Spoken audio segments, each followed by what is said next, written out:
I'm designing an automatic farm for every single item in the game of Minecraft. That's over 1,400 items, and I'm so close to completing this goal. Hello there, Ray here. With autocrafters and playerless snow farms, getting tons of snow manually is a thing of the past, as just with a few minutes you can build this simple contraption which is efficient at producing a never-ending source of snow. Now we can't just place in our snow farm anywhere, as golems will take damage in savanna, badlands, desert, and the nether dimensions. And if you put it in spawn chunks, it can run 24/7, or if you have it chunk loaded at your base. Otherwise, put it in a location where it's commonly loaded by players. You can learn how to get spawn chunks and chunk loading working with this video here, which I'll put in the description. Now that you found your location, we're going to place in our first block between two chunks, which you can see by doing F3 plus G, and then in the center of those. This block needs to be blast resistant, and then we're going to go out 3 from each direction of this block. I use crying obsidian because it's a really cheap block to get in large amounts when you have a piglin bartering.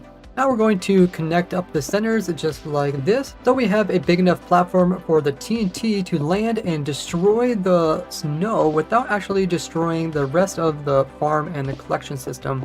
Alternatively, you can come in with leaves, but you have to make sure that these are waterlogged so the TNT can't blow them up. And just like this, you are done with the main centerpiece and are ready to come in with the leaves. We're going to place down leaves 5 blocks in 2 directions, so this side 5 and this side also a total of 5. And then on the other 2 sides, we're going to go out just 1 block. We're using leaves because there are a block that honey won't stick to, so we can have a flying machine go through here. And they're also cheap to get in large amounts just by using a shears on a tree to get however many you need. We're going to go ahead and fill in this whole square with leaves now. Now it will look like this, and we are ready to put in the collection system. So we're going to come to this end and we're going to remove 1 block all the way along this entire length. Then we're going to build up this along the edge here.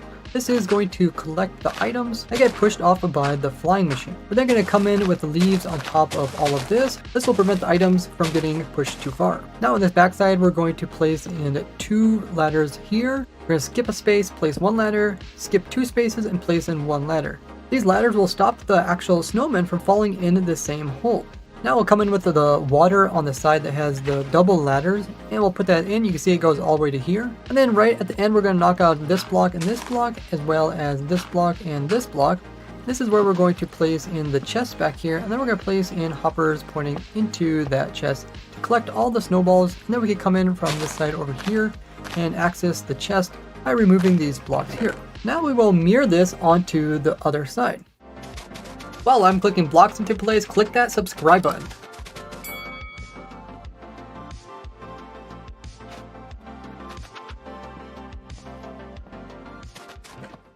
So now it will look like this. Now on the left side and on the edge that has the single ladder, we're going to come in and move this back over here, and then come in with a solid block right here, and then another one up here. If you're afraid Endermen are going to steal your dirt, you can always switch it out with a block they can't pick up. We're going to place redstone here, then another full block over here, and then that's going to go into another full block right here, which is going to have a repeater, which is going to be on full delay, and then that's finally going to go into a block over here. This entire redstone system is just going to turn around the flying machine and swap up this block for a leaf block.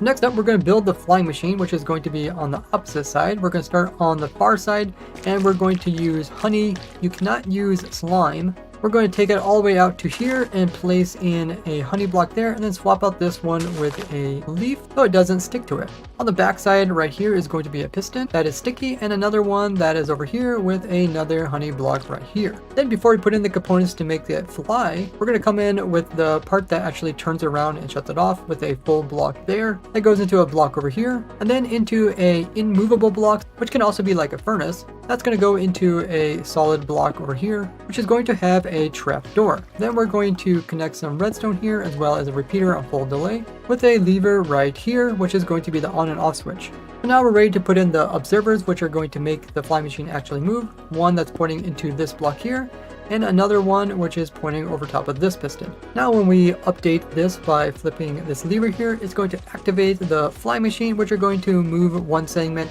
and then the next segment is going to pull the other one.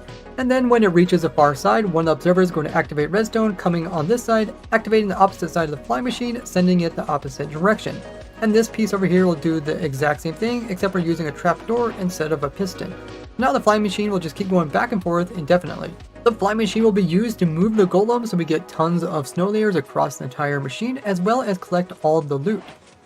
So next up, we need to put in the TNT duper, so let's go ahead and turn it off. This is going to be placed in the center, so from the center we're going to go up 3 blocks here, then we're going to place in an observer pointing upwards right there.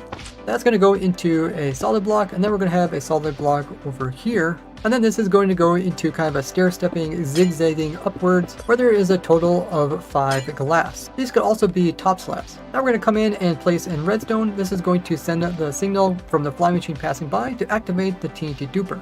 This is going to go into a block here, which is going to have a repeater on full delay. Then we're going to have a sticky piston out the front of this, pointing this direction. And this is going to go into what is going to be the TNT duper. I'm using a design from my video here, which is really simple to set up. We just make this shape out of slime. We come in with a wall or fence there. Then we come in with a detector rail this direction and a minecart on top of that. And then we're going to have a dead coral fan up against this side here. Don't put the TNT in right there, but instead put it right here, and then the next time it moves, it'll pick it up without it activating prematurely. Then on the sides of this TNT, we're going to come in with some full blocks on these 3 sides just to align it a little better so it drops straight downwards. And these blocks should be of higher blast resistance like stone. If you don't want to use a TNT duper, you can always come in with a dispenser that dispenses out TNT. Now lastly, we just need to protect this components over here from the explosion. You just can't waterlog this block here, but instead need some type of obsidian, otherwise this golem will take damage from that water. Or you can get this obsidian just by placing lava up against this water. And now we can go ahead and turn it on and watch the flying machine go underneath, activate the observer, which is going to activate the redstone, which is going to move the TNT duper, duplicating 1 TNT, and then the TNT will explode. Also notice by the time it explodes, the flying machine is the farthest away, and all the leaves are far enough away so they can't get destroyed. Next up is an important step, leaving a like on the video. Now the last thing to add is the snow golems, which is also the most important thing, so we can actually get some snow out of this. So putting in the snow golems is really important where exactly they are placed in. We're going to start on the far side here, but placing in a rail. Then we're going to place in some snow like this. We're going to place a carved pumpkin, and then quickly switch to a minecart. So carved pumpkin goes there, we put it in the minecart right on the same block as the golem is sitting, and then we just come forward and push it. This way you can easily get the golem into the minecart without having to do any fanciness. Now this golem needs to be sitting right between these 2 blocks, so it produces snow layer there and there. And pressing F3 plus B lets you see these hitboxes. Now we go on to make the next snow golem, which is going to be between these 2 blocks. We're going to do the exact same thing and put in the pumpkin and quickly put in the minecart and push it before the golem runs away. And then once again, we're going to push this golem so that its minecart is sitting between this block and this block. We'll do the same thing for the 3rd golem here. If you have a golem that escapes, you just have to kill it and start over again. Another way you can do this is by putting a minecart here and then producing the golem over here and then pushing the golem into the minecart, which can be easier for some people. Now this golem is also sitting between these 2 blocks. The last 2 golems have to be split between these 3 blocks. Then we're going to put in the golem into this one here, but instead of pushing it directly between these 2 blocks, we're going to make it a little bit further on the left block. So the minecart's sitting just like this. Now next golem we're going to come back a ways just so we have some room to work with, and the last golem will be placed in like this here. But instead we're going to push it with the majority of it on the leaf side over here with a little bit on the obsidian side. So it should look like this so that these 2 minecarts have a little bit of a gap between them. Then we can come in and remove the rails here. Now all the golems are ready to get moved by the flying machine. So if we just go over here and start it, the machine will automatically come through and start pushing them. Once it gets to the far side, it's going to clip them inside of the honey, which is where we want them to be. So now that they're stuck inside, that is perfect. They are also moving along so that a little bit of themselves ends up hanging over. That's what creates these new snow layers. And then once they pass the duper comes in and destroys a bunch of the snow, producing snowballs. Then the machine comes back through and will push all the snowballs up against the side here. They might kind of clip up against the edges, but they'll eventually fall down into the water system and get collected into the chest here. To stop the golems from fighting with hostile mobs, make sure to come in with plenty of light so you don't have any mobs nearby.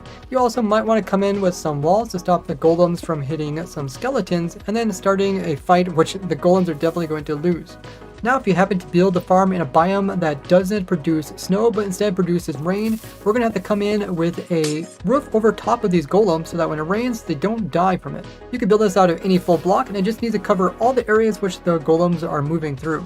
And if you choose to build a farm in a snowy biome or the end dimension, you can save a few minutes from having to build a roof. And make sure to have a lightning rod within 64 blocks, that way your golems don't get struck. It's very productive, so place in a lot of chests, or you can automatically have these snowballs being crafted into snow blocks or layers by using my auto crafters here, which I'll link below. And just in 1 hour, this machine can produce 24,000 snowballs. Found this helpful? Consider leaving a donation. See how I made a dragon farm, beacon farm, and much more in this playlist here. Help me continue to produce these farms for free by joining as a YouTube member. You can join for as little as $1, and there is perks that go along with it. Otherwise, share this video with one of your favorite Minecrafters. Bye bye!